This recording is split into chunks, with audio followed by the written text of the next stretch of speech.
Hey everyone, what is up, and welcome back to another episode of the Lifestyle Lifter Show. Today I'm delighted to be joined by Jordan Lips. Jordan is a certified nutritionist and online fitness coach, and he's the host of the podcast Where Optimal Meets Practical. Jordan, welcome to the Lifestyle Lifter Show. Hey man, thanks for having me. Appreciate it. Awesome, awesome. Great to have you on, Jordan. Before we get you to share your backstory and a bit about yourself, Jordan, share something about yourself that most people do not know. Oh, right off the bat. Um, that most people do not know. I'm a crazy football fan. So I'm a huge Arsenal fan. I don't know if you're a football fan, but Oh, no um it's way. one- it's one of my it's one I mean, in America, it's just like, there aren't as many people who are crazy about football. And so it's something I guess people might know about me if you know me, but at first glance, if you just know me on social media, it might not be something that I post about a whole lot, but I'm Awesome, man. I'm pretty crazy fan. And so that's definitely something that I really enjoy as a hobby outside of fitness. Let's say it's a sport, but whatever. Sure. Deadly, man. I'm curious, what was your favorite Arsenal team if you were to roll back the years? Oh, I mean, I grew up, but my family are from the Netherlands, and so Yeah. grew up loving obviously the Bergkamp Henry era. But Bergkamp is my Yes. favorite Yeah. player of all time, and so those years were great. But I must say, since those years, this current team is the most fun I've had in a long Wow. time.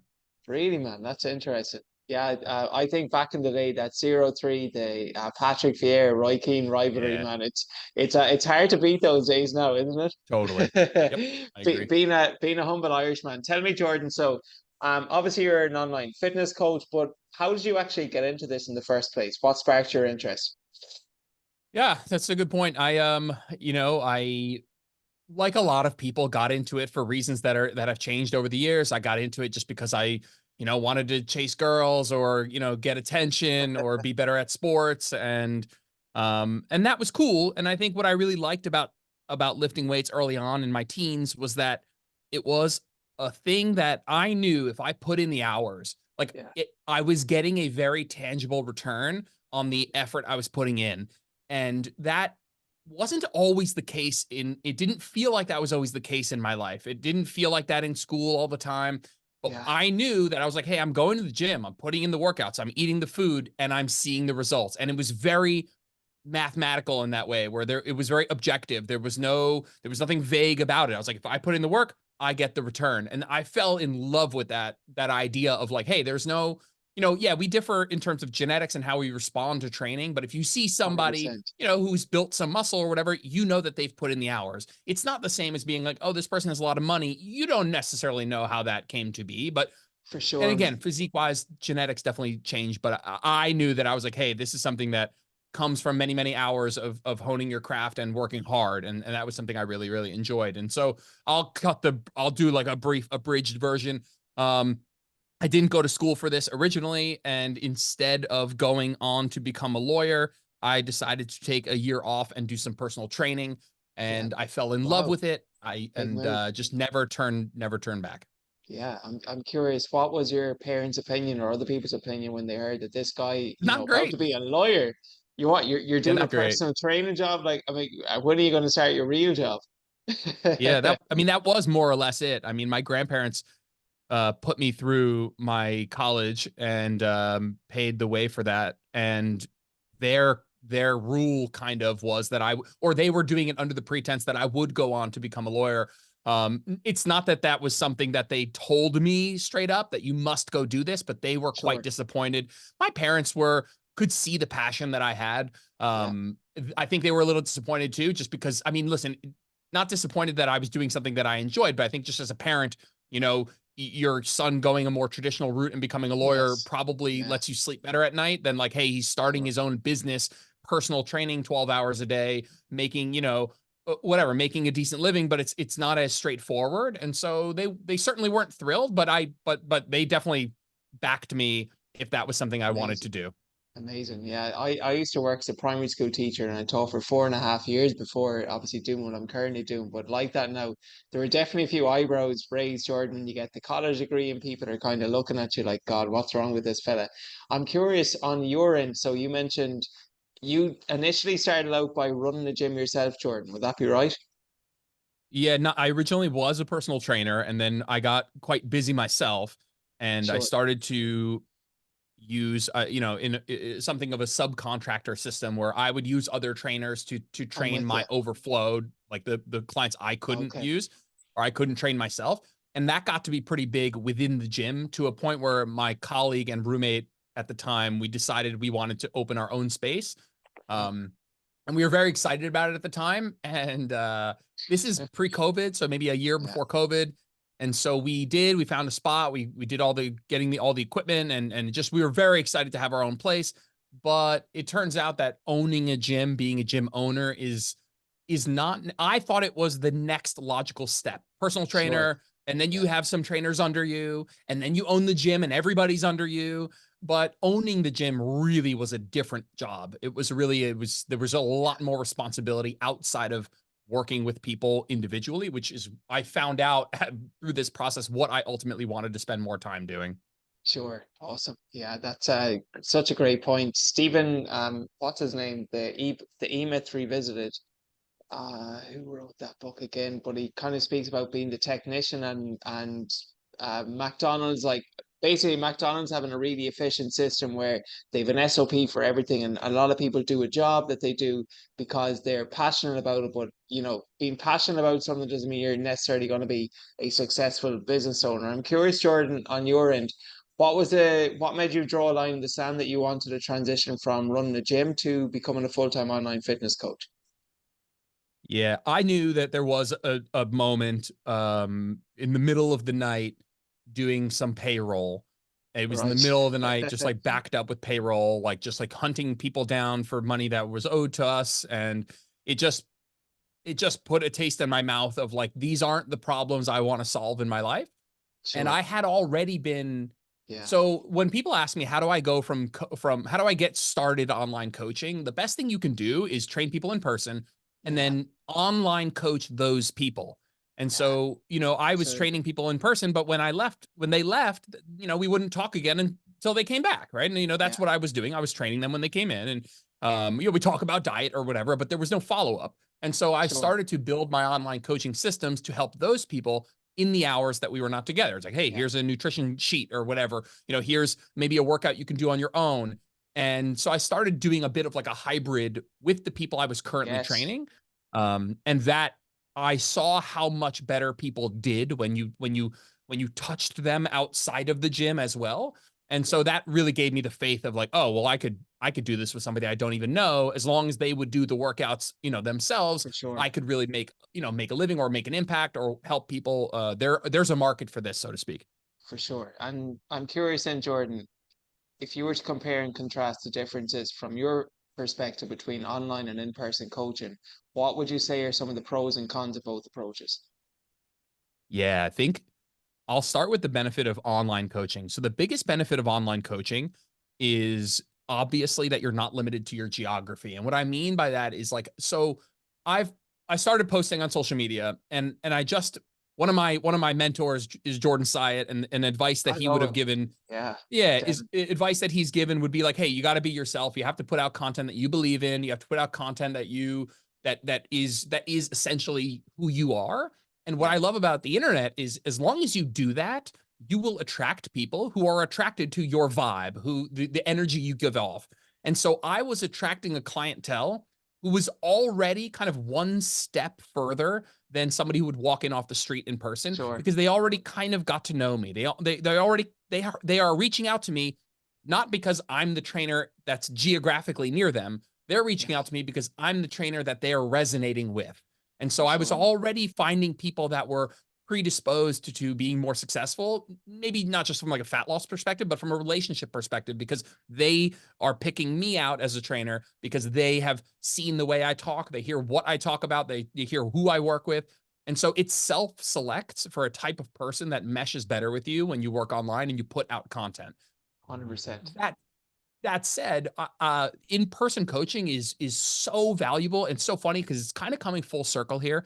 Yeah. Um, I have a home gym, and Yeah. recently Amazing. I have had a couple of clients who live in my area, online Yeah. clients, and I've invited them to come work out. And Awesome, man. what's funny is I haven't done that in like 5 years, 6 years, Yeah. 7 years.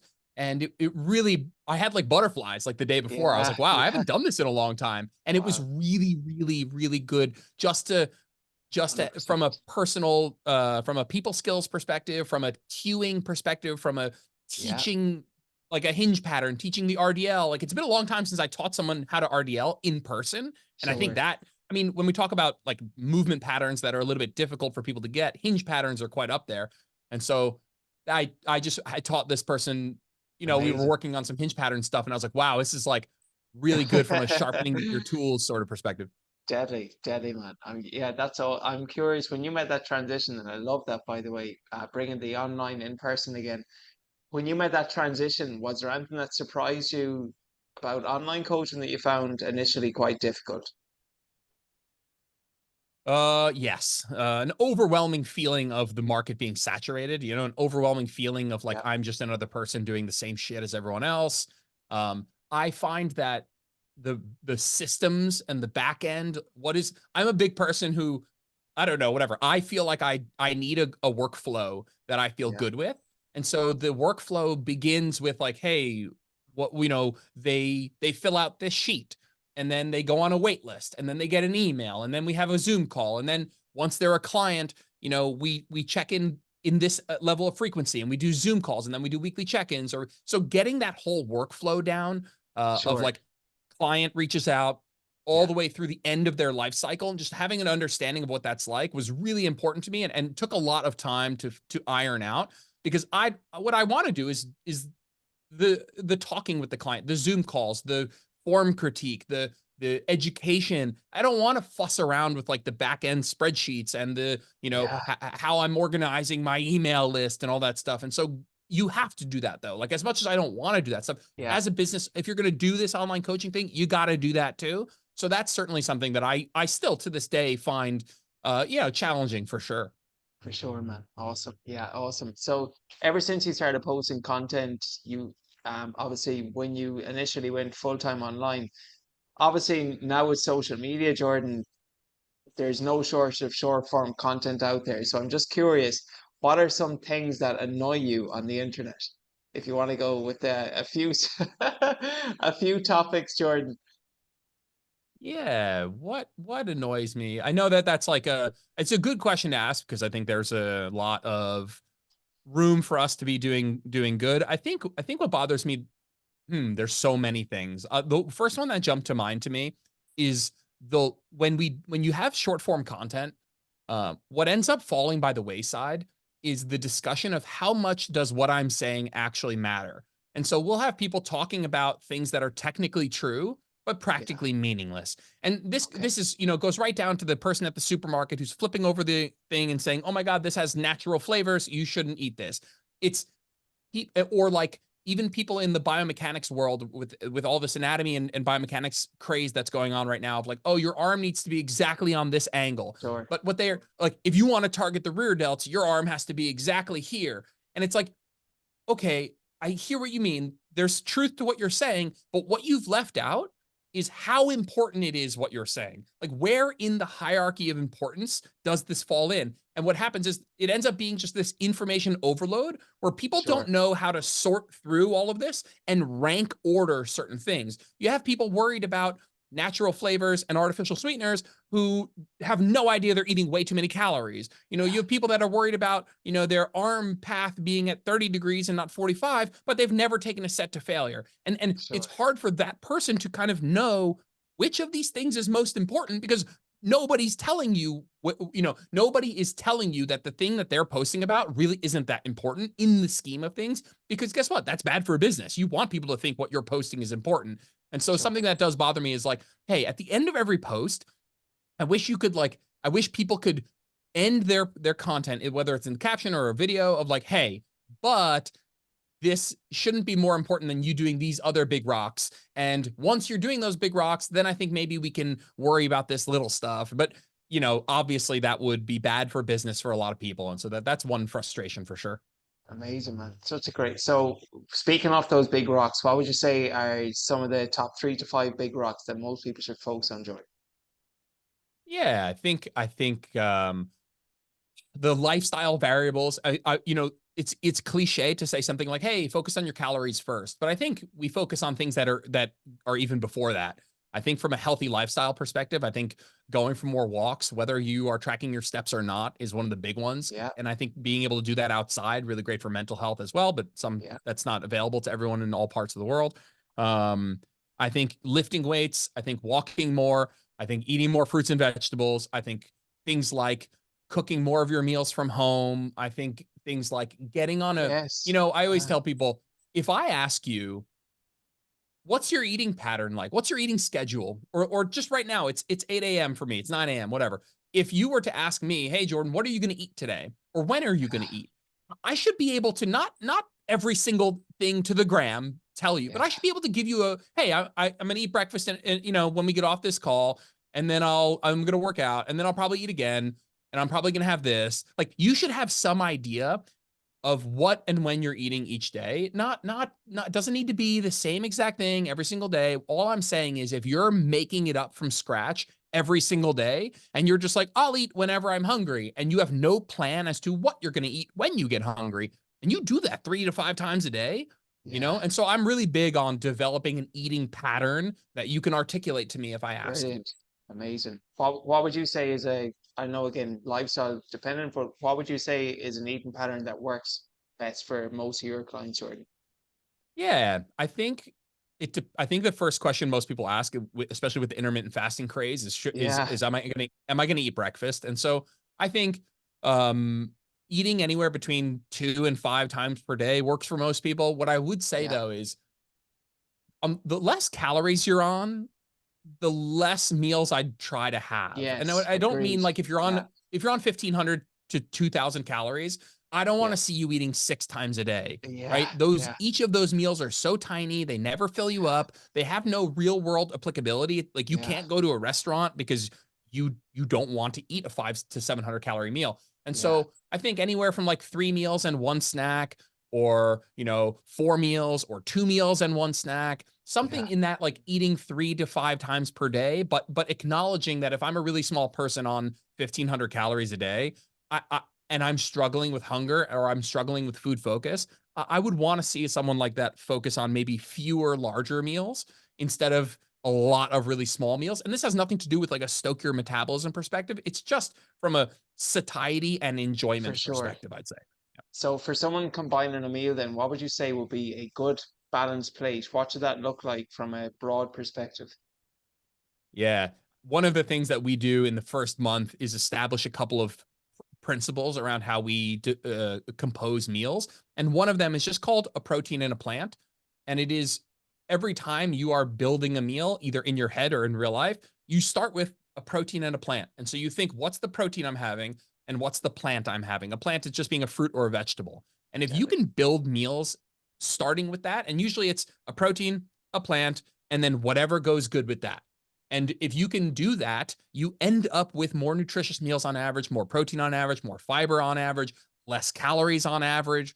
And so I'm big on a protein and a plant. I think you know if everybody could build a meal around a protein and a plant, it would go a long way towards a lot of health related goals. Man, that's such a simple concept. I've never heard anyone say that before. Protein in a plant. That is awesome. A protein in a plant. Brilliant stuff. Yeah, amazing. Amazing. And obviously with the internet then, Jordan, so that was one thing you obviously spoke with that, annoys you in terms of like what's most important. Some topics then that I would love to hear your opinion on, which are somewhat controversial. I hear you speak about one before. I'd be curious. So reverse styling. Yeah. Reverse dieting. I think reverse dieting is a the beginning of the reverse dieting discussion just has to do with how you define it. And so Yeah, if somebody says, "Hey, Jordan thinks reverse dieting isn't real," it's like, well, it depends what you're calling reverse dieting. And so if somebody if you do a deficit phase, a fat loss phase, and then at the end of that phase, you are still in a deficit, right? And so what you want to do, let's say you've lost, 10 kilos, yeah, and what you need to do now at your smaller new body weight, you need to find your new energy balance. You need to find your new calorie maintenance. yeah, And so from the end of your diet to your new calorie maintenance, you have to probably eat a little bit more. That process is called reverse dieting. It is the act of going from the end of your dieting phase to your new maintenance at your new body weight. That is totally a thing. That's absolutely a thing. You must do that. You must go from your deficit back to maintenance. And if we're going to call that reverse dieting, I'm all for it, because we have to call it something. It's the end of the deficit going back to your real life. And so if we're going to call that a reverse diet, I'm all for it. But Sure. once we start talking about reverse dieting as a tool to break through a plateau, or the thing you need because you can't lose weight, or the thing you should do so that you can cut on higher calories later, they're just there just isn't any scientific backing for this. And it's not even that there's a lack of evidence. We have plenty of evidence that that's not a thing. Now, the problem with what I just said is that I'm imagining a bunch of people listening, that there are a lot of people out there who have had that experience. And when I say that, I mean they raised their calories and it caused weight loss, or it allowed them to cut on higher calories later. And I just said that that isn't a thing. And there are a lot of people that have an experience that runs counter to that. And the problem I'll say with this is that you can have an experience without it happening for reasons that you thought it happened for. And so a lot of people raise their calories in their tracking app, let's say, and they're like, well, I was eating 1200. Now I put 1700 into my app and now I'm losing weight. So reverse dieting's real. And it's like, first of all, I want to start by saying I'm super happy for all those people, by the way. Everybody who's had a good experience doing this, like, I'm stoked for you, because that's all that matters.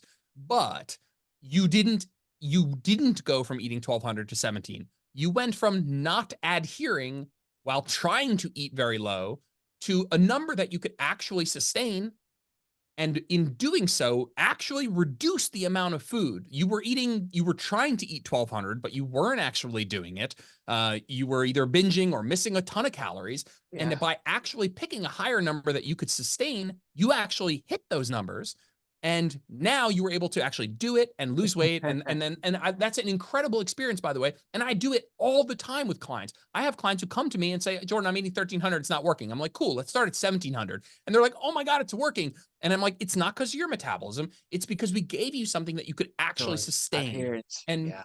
and so that's and the problem I have with it. So what's the real problem I have with the problem I have with it is that for every one person that has that positive experience and say, hey, Jordan, I hear you guys, but like, hey, this happened to me. For every one of those people, there's 10 people who went through a reverse dieting phase where a coach told them, hey, you got to increase calories, increase calories, increase calories, increase calories. And they gained a bunch of weight Yeah. because, of course, their metabolism wasn't broken.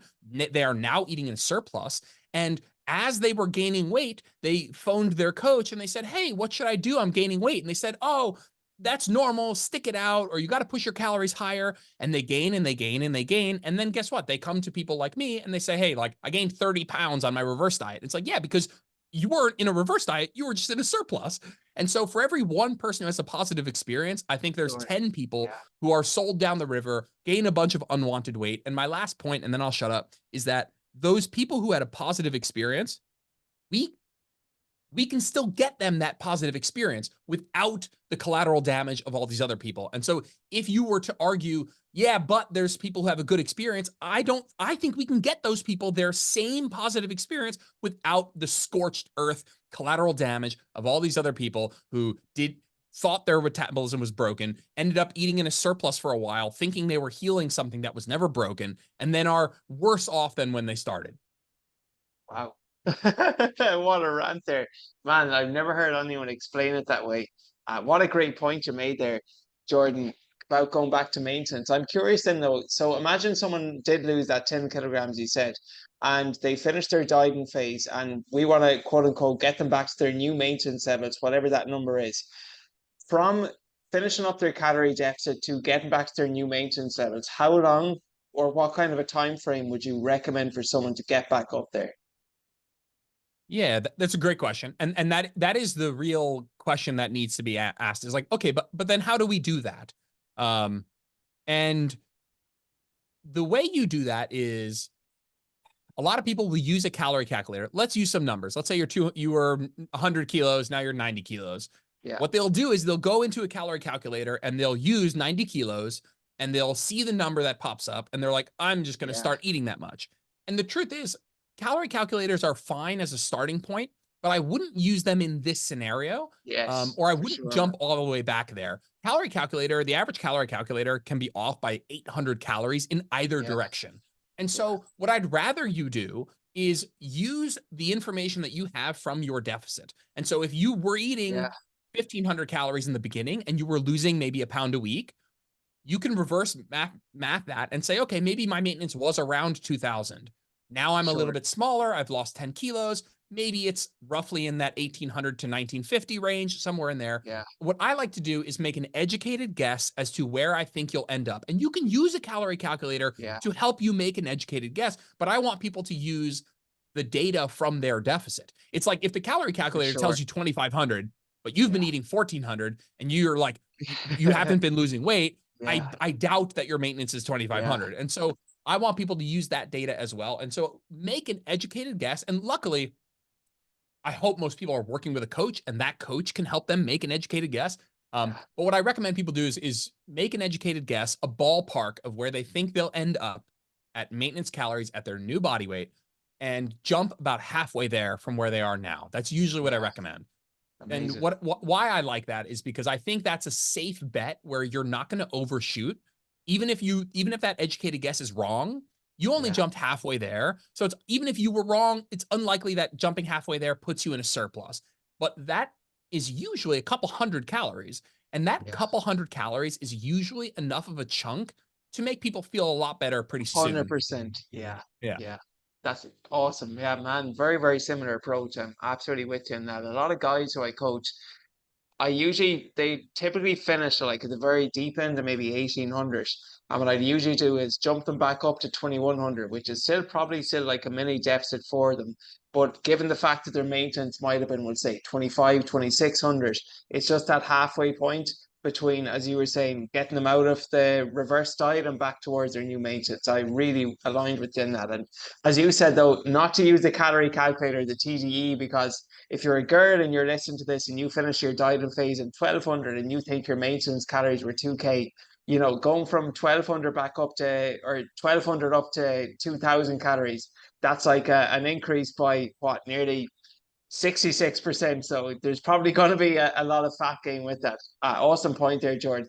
So, Jordan, another thing that annoys me online, and I know you recently ran a half marathon, people saying that cardio kills your gains. I'm curious in your end, what are your thoughts on that? And having ran the half marathon, I'd love to hear about your experience and how you balance both.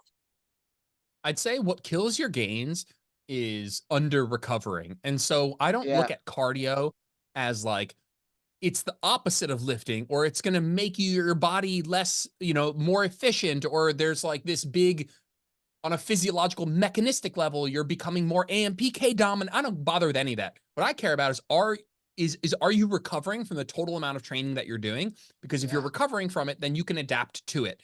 And so if you are doing like 4 days a week lifting and you decide that you want to start running and you automatically start running 5 days a week and then you're like you are like, well, I'm not progressing in my training anymore and maybe I even feel like I'm losing muscle because my performance sucks and you're like, well, it was the running. It wasn't the running. It's that you are doing more than you can recover from in Yeah, totality. If you added 4 more days of strength training, if you added 5 more days of playing tennis, 5 more days of like, no matter what you're adding, because it is a higher an amount of stress and fatigue, you would see your lifting suffer. And so it's not running's fault. It's it's you're doing more than you can recover from, and because you can't recover from it, you're not adapting yeah, optimally to it. And so I think people think of like running as I'm doing cardio, it's gonna burn my muscle. That's not a thing. yeah, If you are lifting 4 days a week and you're like, hey, I want to do some cardio for health, but I'm afraid of losing muscle, that's just not a thing. You can do a couple days of cardio per week with no downside as long as you eat enough and your recovery variables are in yeah, check. So let's cut that myth out right now. If you're recovering from it, you're adapting to it and you're going to be fine. But if you do too much too fast and you can't yeah, recover week to week, yeah, yes, you will see some interference and an inability to adapt optimally to all this stuff. Um, And so that's just not a thing if you're doing things intelligently, not too much too fast, gradually increasing volume of whatever that new thing is. If you're running, if you want to start running, don't jump into 5 days a week running, do 100%. something incrementally where you're easing into it. Um, and so that's a big thing that I've been doing a lot with clients lately is like, hey, if all right, you're getting all excited about, you hear that I did this half marathon, people are like, oh, I want to do that. It's like, great. Just don't jump into it too much too fast. Make sure that you're still doing stuff that you can recover from and that you feel good. Awesome. Absolutely with you on that. It's like the person who hasn't worked out, for 2 months, and then January comes around and they hit the gym four times the first week, injure themselves, and they're nowhere to be seen for another while. Man, it's such a underrated but again important approach. I'm curious then, Jordan, how did you balance both in your end when you were doing the half marathon and obviously that with the sprint strength work? What would a typical week of training have looked like? Yeah, so it all depends how much you like whenever you're doing more than one thing, it helps to Yeah, subconsciously understand which of the things you care more about in what sure. sort of a Yeah. distribution. And so I firmly cared more about the running. And so Okay. just for this, I wanted to do the race. I really had a goal and I was like, hey, that's going to be the main priority. So I turned down my lifting to Yeah. about maybe 90 minutes a week total. So 3 times a Wow. week, 30 Okay. minutes, maybe 3 times a week, 100, maybe 3 by 45 minutes. So anywhere from like 90 minutes to 135 minutes a week. Um, and that, if you use proper exercise selection and you train hard, I actually think I was still making progress doing that. Yeah. At the very least, I was still able to maintain, though. I, Yeah. I would be very happy if I just maintained with that. That was For the goal sure. that I had. And so I was training 3 times a week, full body, 30 to 45 minutes. Um, because I was training less often with less volume, I was pushing the intensity a little bit more. I Yeah. wasn't afraid to go to failure. I wasn't afraid that I was going to overtrain with my lifting. Yeah. And so that was definitely one way to kind of hedge my bet there was like, hey, I'm not going to do as much lifting, but I'm not going to be afraid to take a leg extension into partial Sure. reps or a chest supported row into partial reps. Like it's going to be fine. Yeah. And so I was doing 3 times a week full body. And the reason I like doing full body is just because 100%. you don't have to do full body if you want to run, Yeah. but if you have full leg days, you do have to be strategic about what sort of cardio 100%. workouts you place on either end of that. And when I was doing full body, I just kind of felt like I was never that sore and that Yeah. I didn't if I needed to move a workout or something because I had something come up in my life, I didn't have to freak out that like, oh my God, I did legs the day before. I can't do my run after. So it allowed for a lot of flexibility for me. So Sure. I really liked that for my life. Um, on top of that, from a running perspective, I was doing, I want to start by saying I began this process a terrible runner. I'm still, there are people who like hop off the couch and are like somehow amazing at this stuff. I'm not that. I have asthma. I don't, I'm not good at this. I mean, I'll just tell you right now, I'm not good at this. So I don't want people to hear like, oh, here's this guy who just like decided to start running. He's like super fast. I sucked. And so I began the process with incredibly low volume. And frankly, I began the process with mostly not running. I Yeah. have a history with shin splints and hip Yeah. pain when I run. And so my coach was like, "Hey, cool. Like we're going to get you really fit without running for now." And so I did a lot of biking and I Yeah. started to run very slowly. We don't need to go through the whole thing, but I started running like 30 seconds of running, 2 minutes of walking, and then Yeah. 45 seconds of walking or 45-second jog, 2 minute walk, and then 1 minute jog and 2 minute walk, Got it. very incrementally introducing myself to the loading and the impact of running and the skill of running, the technique of running. But I was doing a lot of zone 2 biking. So Yeah. very low intensity, long, not low, not super slow and not super long, but let's say 45 to 60 minutes, keeping my heart rate somewhere in the 130s ish, so that I could get fit without spending all my time running where I would probably get injured because it's very new for me. And Yeah. slowly what happened is we built more running in and the biking came down a little bit so I could fit The in more ratio running of running to, as yeah. I built up durability. And I guess if we wanted to take what did a week of training look like close to the race? 3 days a week full body, 2 45-minute zone 2, we'll just say low intensity bike rides. I was doing one kind of so we're going to talk a little bit about my strategy for the race, which was a run walk. Yeah, And so I would have two other workouts in the week where I was practicing my race strategies, where I was doing interval training, but with the intervals that I was going to do in the race sure. so that I could Yeah. very much get used to doing it. And I don't know, you want to talk about why I was doing a run walk? Yeah, for sure. Yeah, absolutely. So a half marathon is I've only ever run in my life probably 3 miles. Half marathon is Okay. way more than that for me. Yeah, And 13.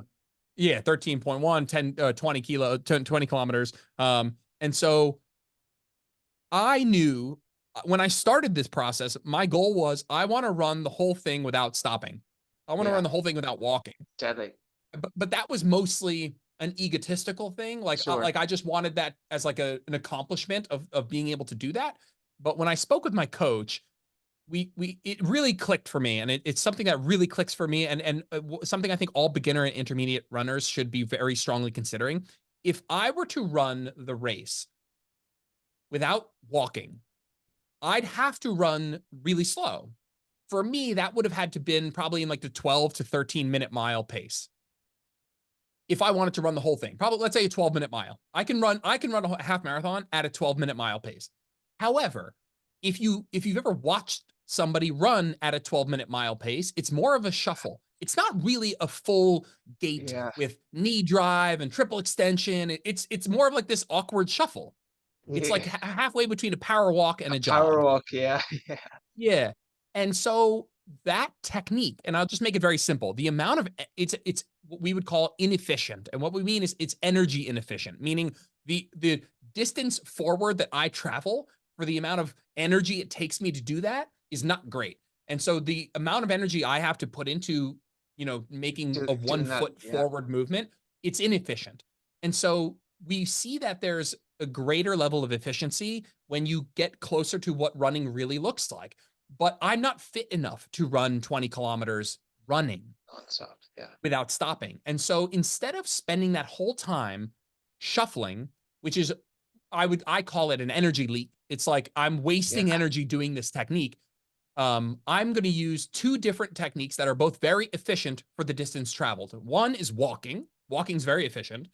And the other one is, for me, a jog somewhere in that 9 to 10 minutes per mile pace. Um, but I obviously can't do that for the whole race. And so for me, I ran for 6.5 minutes at a 9:45 pace, whatever. And then I would walk for a minute and a half. And I Ah, finished the okay. race Yeah. averaging like a 10:45 pace across the Yeah. whole half marathon. And I know that if I tried to run a 10:45 pace for the whole time, that I would never survive. And Yeah. so for a lot of people, if you're not fit enough to run the race Awesome. start to finish with an efficient technique, then I at least recommend exploring the strategy of running for a certain amount of time at an efficient technique and then walking for a little while. It doesn't There's so many iterations of this. How long should you run? How long should you walk? How fast should you run? How fast should you walk? Fine. But I've been doing this with a lot of clients recently who have had experiences doing half marathons and trying to survive, or 10Ks or 5Ks or full marathons, trying to do the whole thing without stopping, breaking PRs left and right, because when they run and they walk, they end up having more energy and they can Yeah. actually go faster on average. So that was a really, Yeah. I mean, I listen, I'm love that very end new with to the this. throat. Yeah. That's Yeah. awesome. I'm very new to this. This is not like I don't mean to pretend like I'm an expert at it, but it did click for me where it's like, instead of doing this thing that's really efficient and having my reward tied to finishing it without stopping, Sure. Yeah. if you do that, you're going to finish slower. And I was like, well, I don't want to do that. And so it did really click, and it was a lot of fun. And so, yeah, I've learned a lot. Awesome. Awesome. Last question on that. Did you learn anything about yourself having run your record distance, 13 miles in a half Yeah. marathon? Yeah. I'll tell you right now, man, I'm a lifter at heart. I played soccer in Yeah. college, but but endurance exercise is something else, because there Yeah. is no, like, whenever you're lifting, your workout might take an hour, but it's a Yeah. bunch of like 30-second bursts followed Yeah. by like a couple minutes of chilling out. 100%. And Yeah. and and I can psych myself up for 30 seconds of sheer pain, hell. But like low level discomfort for 2 hours, There's it no it finish was line. Yeah. really, It's yeah, it yeah. was really psychologically challenging. And I really like, I think endurance people are just absolutely insane. They are insane. Like I just had a Absolutely. friend of mine run a 12-hour race. There's something just so different about that versus like getting, Yeah. listen, I'm not saying getting under a hack squat, knowing you're about to like really go through hell. I'm not saying that's not hard. It's very hard, but It's a different kind I of hard, really, man. it's a different Yeah, kind of hard. And so I do really, I appreciate the 100%. mental side of it for sure. Yeah, that mentality, the mindset, the person you become, your shifting limiting beliefs. I ran a marathon in 2018 and I kind of Wow. signed off for back off just hearing David Goggins. I didn't know about him, never heard of him. And I just heard him his first appearance on Joe Rogan. I'm like, wow, like if that guy can run 100 miles with basically no training on 4 days notice, why can't I at least do something like a marathon? So 100%, man. How was it? Oh, it was honestly it was the most rewarding thing I've ever done. Like to this day, my favorite sporting event I've ever competed in. Like I've played GA, local sport back in Ireland, won some big Mhm, mhm. games. Gym workouts are awesome, photo shoots, did a bodybuilding last year, but man, that marathon, nothing compares. Nothing Yeah. compares. Super Yeah, cool. no, Super cool. it's amazing, man. Final thing. So, Jordan, obviously with 2024, with the year is still relatively new. What are some things that you're excited about this year? For myself, And from a personal and professional perspective, whatever you want to take them at. yeah, we were talking off air a little bit. I'm going to be a Yeah, dad in a month or two. amazing. And so that transition, I don't know what it's going to be like. I think I know, but of course I don't know what it's going to be like. And so I'm Yeah, looking forward to that chapter of I don't we don't know each other too well, but you seem to be somebody who like me is building his own business, focused on, being fulfilling your own potential as a person and a yeah, coach. yeah, And that's been my focus for the last 10 years. And yes, I have friends, I have family, I have my wife, but I've always been, the center of my own universe and like yeah. the Amazing. pushing myself to fulfill my potential has been the most important thing to me. Yeah, And it probably won't be anymore, or yeah, it'll at least have really, really, really adorable competition. yeah, Um, and so I know that will be a challenge for me. I'm looking forward to it more than anything, but I know there's a part of me that is like, I'm gonna have to just reshuffle the priorities, and sure. Yeah, I'm not worried about it, but I just know that that's going to happen, and so that's something I'm new looking season. forward to living and experiencing. Yeah, yeah. One of my mates, he's from New York, and he was at the Raids Bar Summit just the weekend gone by, and Jordan Sy was there, mentor of yours, he mentioned, and he was saying that prior up until he got obviously married and second child now was on the way, but he was basically 100% all in fitness or business, and like social side relationship was pretty much at a zero. But now he said he's like, I think a quote from the weekend was like he's 87-13, 87% family, 13% business, and it's because he put the 10 years in before that that's allowed him to do that. So I'm sure you're something similar there, Jordan. Yeah, that's awesome. I just texted him the other day about his new baby girl, and I know that I've seen that in him, just absolute. And it's been really nice to see him go through that because I look up to him a lot. We're the same He's a age, but legend. I look up to him a Yeah, ton. And yeah, there's just that I'm nervous about it, and I've said that to him, yeah, and he's said what you kind of are alluding to, which is like you feel nervous about it now, but you won't when it comes. You will feel it will uh, feel right to give your family that percent, and so I'm looking forward to uh, it. amazing, amazing. Jordan, final question. Because this is the Lifestyle Lifter show, what is your definition of living a successful lifestyle? Yeah. I think there are a couple things come to mind. For me, it's living a life of filled with problems that you want to solve, that you like solving. I think that the idea that we're not going to have challenges is a Yeah, farce. And I think that there's just decisions we need to make about what sort of problems we want to have yeah, and want to solve and want to spend time on. And I also think for me lately, a lot something that's come to mind is also a life that is diverse. Um, and I think that I've put so many chips in the fitness basket in the last like yeah, decade that I de- developed not the most healthy relationship with it because it was the only thing that I cared about. mm, yeah, And when you just have one thing, if it's not going well, then things can really feel like they're falling apart. And yeah, so in the last couple of years, like getting new hobbies and diversifying what I'm interested in has really helped me find more happiness in each of those things because each of them isn't taking on such a powerful role, if that makes Yeah, sense. And so yeah, I love fitness is my life. I love it. It's my business, it's my job, it's my passion. But having some other hobbies on the side has really helped balance me, out. yeah, balance things out. Yeah, yeah. I always wonder why the likes of Ed Milet said he's picking up Spanish or Lewis Howes saying he's doing like salsa dancing, but I think it's for that exact reason there that you mentioned.